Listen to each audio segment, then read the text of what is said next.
بسم اللہ الرحمن الرحیم۔ السلام علیکم دوستو، دنیا بھر کی خبروں میں آج آپ سنیں گے، لیکن اس سے پہلے اگر ہو سکے تو لائک اور سبسکرائب کا بٹن ضرور دبا لیں۔ شکریہ۔ روس نے ایک اور شہر سے یوکرین کو اٹھا کر باہر پھینک دیا۔ اسرائیلی اسٹیبلشمنٹ کے گرد گھیرا تنگ۔ امریکی انتہا پسندی نے صدر جو بائیڈن کو بھی زمین پر گرا دیا۔ الیکشن کمیشن نے صدر عارف علوی کو مشاورتی میٹنگ سے باہر نکال دیا۔ طالبان میں بغاوت کا آغاز، سراج الدین حقانی کی سپریم لیڈر ہیبت اللہ پر سخت تنقید۔ مقبوضہ وادی بھارت کا اندرونی معاملہ نہیں ہے بلکہ ہمارا اندرونی معاملہ ہے، بھارت ہم سے دور رہے۔ 3 سالہ چھوٹو جو موٹر سائیکل اور فراری کار چلاتا ہے۔ تو آئیے چلتے ہیں خبروں کی تفصیل کی جانب۔ روسی فوج نے یوکرین کے شمالی باغموت کے نواحی شہر پر اسکوویوکا پر قبضہ کر لیا ہے۔ روسی وزارت دفاع نے بتایا ہے کہ شہر کو یوکرینی فوجیوں سے مکمل طور پر پاک کر دیا گیا ہے اور یہ شہر پورے طور پر ہمارے کنٹرول میں ہے۔ اس شہر پر قبضے کے بعد یوکرینی فوج کی سپلائی لائن منقطع اور باغموت کی جانب روسی فوج کی پیش قدمی کا راستہ ہموار ہو گیا ہے۔ باغموت شہر پر قبضہ کرنا روسی صدر کے مقرر کردہ فوجی اہداف میں سے ایک ہے۔ دفاعی مبصرین کے مطابق باغموت پر قبضے کے بعد روس کو ڈونیٹسک ریجن پر واضح برتری حاصل ہو جائے گی۔ دوسری طرف مغربی ممالک نے جنگ کو مزید طول دینے کی غرض سے یوکرین کو ہتھیاروں کی فراہمی جاری رکھنے کا اعلان کر دیا ہے۔ برطانوی وزیر اعظم رشی سوناک نے بھی مغربی ممالک سے یوکرین کے لیے ہتھیاروں کی فراہمی کو 2 گنا کرنے کا مطالبہ کیا ہے۔ دوسری جانب جرمنی میں ایک مہم جاری ہے جس میں اس ملک کے چانسلر سے مطالبہ کیا جا رہا ہے کہ وہ یوکرین کو ہتھیار بھیجنا بند کریں اور اس کی بجائے روس اور یوکرین کو مذاکرات کی میز پر لانے کے لیے اپنی توانائیاں خرچ کریں۔ 10 فروری سے جاری اس دستخطی مہم پہ اب تک 5,06,157 افراد دستخط کر چکے ہیں۔ اس دستخطی مہم میں حزب اختلاف نے بھی عوام سے بھرپور حصہ لینے کی اپیل کی ہے۔ جرمن چانسلر نے کہا ہے کہ یوکرین کو ہتھیاروں کی ترسیل کے معاملے میں میرے ملک میں اختلاف رائے پایا جاتا ہے۔ انہوں نے اتحادی ملکوں سے اپیل کی کہ وہ جتنا جلد ممکن ہو یوکرین کو جدید ترین ٹینک فراہم کریں۔ ادھر روسی حکومت نے تاحال مذاکرات کے لیے اپنی آمادگی کا کوئی عندیہ نہیں دیا ہے۔ امریکہ بھی اس وقت یوکرین روس امن مذاکرات شروع کرانے کی ضرورت محسوس کر رہا ہے۔ روس نے کہا ہے کہ ہمیں یوکرینی صدر کی جانب سے امن مذاکرات میں دلچسپی کا رجحان دکھائی نہیں دے رہا۔ روس نے بارہا کہا ہے کہ مغربی ملکوں کی جانب سے یوکرین کو ہتھیار بھیجنے سے ملک میں تنازع طول پکڑے گا اور اس کے غیر متوقع نتائج بھی برآمد ہوں گے۔ روسی حکام اور بعض مغربی ماہرین اور صحافی حلقے یوکرین کی جنگ کو مغرب اور روس کے درمیان پراکسی وار قرار دے رہے ہیں۔ اسرائیلی حکومت کی پالیسی کے خلاف مظاہرے اسرائیلی فوج اور افسروں تک پہنچ گئے ہیں، جس کے بعد سیاسی اور سیکیورٹی حکام میں تشویش بڑھ گئی ہے۔ یہاں تک کہ ان مظاہروں نے افسروں میں فوج کے اندر نافرمانی شروع ہو جانے کا خوف پیدا کر دیا ہے۔ ان میں سے بعض نے حکام کی جانب سے موصول فوجی احکامات کی تعمیل سے ہی انکار کا اعلان کر دیا ہے۔ سابق فوجی افسران کا خیال ہے کہ فوجی افسران اور اعلیٰ سیکیورٹی اہلکاروں کا یہ احتجاج ایسا ہے جس کی مثال اسرائیل سے پہلے کبھی نہیں دیکھی۔ انہوں نے اہلکاروں کے سامنے ریڈ لائن روشن کر دی ہے، اس سے اسرائیل کے استحکام کو خطرہ لاحق ہو چکا ہے۔ احتجاجی مہم کی توسیع نے بڑے پیمانے پر تشویش کو جنم دیا ہے، جس کی وجہ سے متعدد جماعتوں کو اپنے فیصلوں اور عدالتی اصلاحات کے منصوبے کو تبدیل کرنے پر آمادہ کرنے کی طرف جانا پڑا۔ تقریباً 600 فوجی افسران اور ان کے اہل خانہ نے مظاہرہ کیا ہے۔ انہوں نے مطالبہ کیا ہے کہ موجودہ حکومت اپنی پالیسیوں کو فوری روکے۔ مظاہرے میں حصہ لینے والے ایک سابق آفیسر نے موجودہ حکومت کی پالیسی کو اسرائیل کی سلامتی اور مستقبل کے لیے خطرہ سمجھا اور کہا کہ اس پالیسی کا تسلسل ہر کسی کو تباہی کی طرف لے جائے گا۔ مظاہرین کی جانب سے لگائے جانے والے نعرے بھی صہیونی ریاست میں ہونے والے عام مظاہروں کے دوران لگائے گئے نعروں سے مختلف تھے۔ ان میں سے بعض نے موجودہ حکومت کو جمہوریت کے خاتمے کی طرف گامزن سمجھتے ہوئے فوجی احکامات کی تعمیل نہ کرنے کی دھمکی دی۔ مظاہرے کے منتظمین میں سے ایک نے کہا کہ آنے والے دنوں میں مزید مظاہرے کیے جائیں گے۔ انہوں نے کہا کہ تل ابیب آمریت کی طرف بڑھ رہا ہے، فوجی پریشان ہیں اور اسرائیل کے مستقبل کے ساتھ کیا ہو رہا ہے۔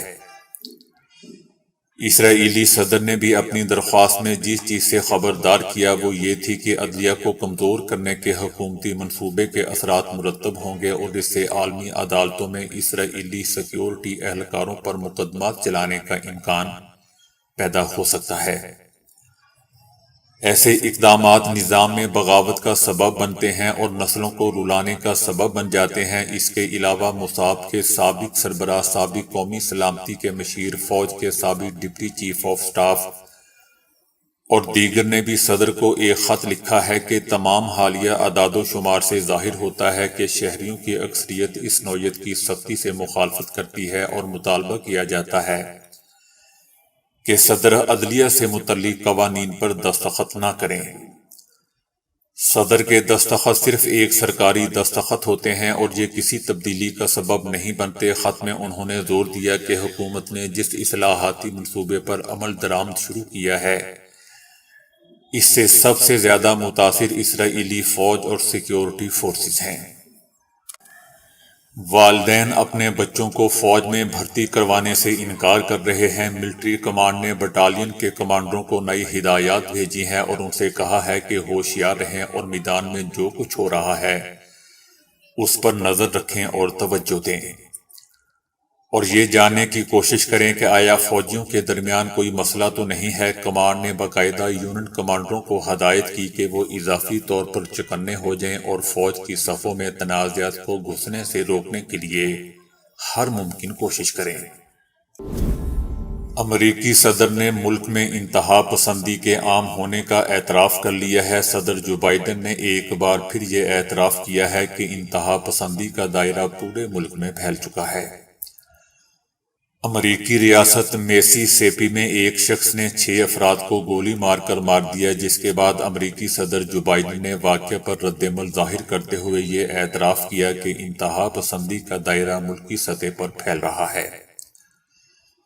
امریکی صدر جو بائیڈن نے کہا کہ ابھی نئے سال کو شروع ہوئے کچھ عرصہ ہی گزرا ہے، مگر اس مدت کے دوران امریکہ میں ایسے 73 واقعات رونما ہو چکے ہیں۔ جو بائیڈن کا کہنا تھا کہ ایسے حالات میں ہمدردی اور دعا کافی نہیں ہے، بلکہ اس کا مقابلہ کرنے کے لیے اب کانگریس کو متحرک ہونا چاہیے۔ امریکی صدر نے مزید کہا کہ ملک اسلحہ قوانین میں اصلاحات کی ضرورت ہے۔ دوستو، امریکہ کے 63% عوام اسلحے سے متعلق ملکی قوانین اور پالیسیوں سے پہلے ہی ناخوش ہیں، اور اس حوالے سے عوامی ناراضگی گزشتہ 7 برسوں میں اپنی بلند ترین حد کو پہنچ چکی ہے۔ امریکہ میں ہر 100 افراد کے بالمقابل 120 اسلحے موجود ہیں۔ دوستو، جب سے عمران خان نے دونوں اسمبلیاں توڑی ہوئی ہیں، ان سب کو تب سے ڈائریا ہوا پڑا ہے۔ الیکشن کمیشن نے انتخابات کی تاریخ کے معاملے میں صدر پاکستان ڈاکٹر عارف علوی کو مشاورت میں شامل کرنے سے ہی انکار کر دیا ہے۔ صدر عارف علوی کی جانب سے انتخابات سے متعلق خط کے جواب میں الیکشن کمیشن نے صدر عارف علوی کے دوسرے خط کا جواب بھی دے دیا، جس میں الیکشن کمیشن نے صوبوں کے انتخابات سے متعلق صدر کو مشاورتی عمل کا حصہ بنانے سے معذرت کر لی۔ الیکشن کمیشن کی طرف سے صدر کو بھیجے گئے خط میں کہا گیا ہے کہ آئین کے آرٹیکل 105 کے تحت انتخابات کی تاریخ گورنر ہی دے سکتا ہے، لیکن دونوں گورنر نے تاحال الیکشن کے لیے ابھی تک تاریخ نہیں دی۔ دونوں صوبوں میں عام انتخابات سے متعلق معاملات بھی ابھی مختلف عدالتوں میں زیر سماعت ہیں۔ الیکشن کمیشن نے خط میں مزید لکھا کہ لاہور ہائی کورٹ نے اپنے حکم میں گورنر پنجاب سے مشاورت کا حکم دیا تھا۔ الیکشن کمیشن نے گورنر پنجاب سے مشاورت کی تھی، لیکن گورنر نے انتخابات کی تاریخ نہیں دی۔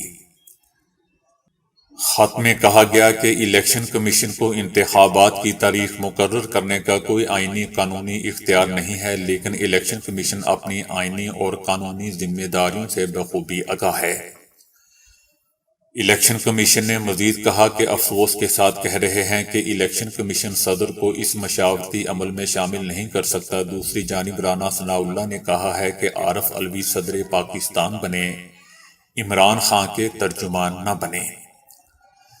صدر کا الیکشن کی تاریخ کے اعلان سے کوئی سروکار نہیں ہے۔ عارف علوی الیکشن کمیشن کے آئینی اختیار میں مداخلت کر رہے ہیں۔ Arif Alvi foreign funding case میں بھی شریک جرم ہے۔ وہ صدر پاکستان بنے، پارٹی ورکر نہ بنے۔ افغانستان میں طالبان کے اندر اختلاف بڑھتا ہوا نظر آ رہا ہے۔ حال ہی میں افغان حکومت کے وزیر داخلہ سراج الدین حقانی نے کچھ طالبان رہنماؤں کے ساتھ مل کر شورا کونسل کے قیام کے لیے ایک اندرونی تحریک کی قیادت کرنا شروع کی ہے، جو طالبان تحریک کے سپریم لیڈر ہیبت اللہ کی حکومت پر اجارہ داری کے خلاف فیصلے لے گی۔ طالبان رہنماؤں کی اکثریت الگ تھلگ رہنے والے سپریم رہنما ہیبت اللہ کی جانب سے انہیں جواب دینے میں ناکامی، ملاقات اور خطاب کرنے سے انکار پر ناراض ہیں۔ بعض رہنماؤں نے سپریم رہنما ہیبت اللہ کو کچھ فیصلوں سے باز رکھنے کی کوشش کی ہے، تاہم وہ اپنے موقف سے پیچھے ہٹنے کے لیے تیار نہیں۔ سراج الدین حقانی وزیر دفاع محمد یعقوب کا اعتماد حاصل کرنے میں کامیاب ہو چکے ہیں اور انہیں شورا کونسل کی تشکیل پر سنجیدگی سے کام کرنے کے لیے رہنماؤں سے مشاورت کرنے پر آمادہ کیا ہے۔ وزیر دفاع محمد یعقوب 200 تحریک کے بانی ملا عمر کے بیٹے ہیں اور تحریک میں انہیں کافی بااثر مانا جاتا ہے۔ اس سے یہ بھی ظاہر ہوتا ہے کہ حقانی اور یعقوب طاقت سے قیادت کو تبدیل نہیں کرنا چاہتے اور سپریم لیڈر ہیبت اللہ کے رویے کو تبدیل کرنے کے لیے پرامن طریقہ کار پر عمل کر رہے ہیں۔ طالبان حکومت کے کچھ وزراء نے ہیبت اللہ کو ایک خط بھی بھیجا تھا، جس میں ان سے لڑکیوں کی تعلیم اور خواتین کے کام پر پابندی پر نظر ثانی کرنے کو کہا گیا تھا۔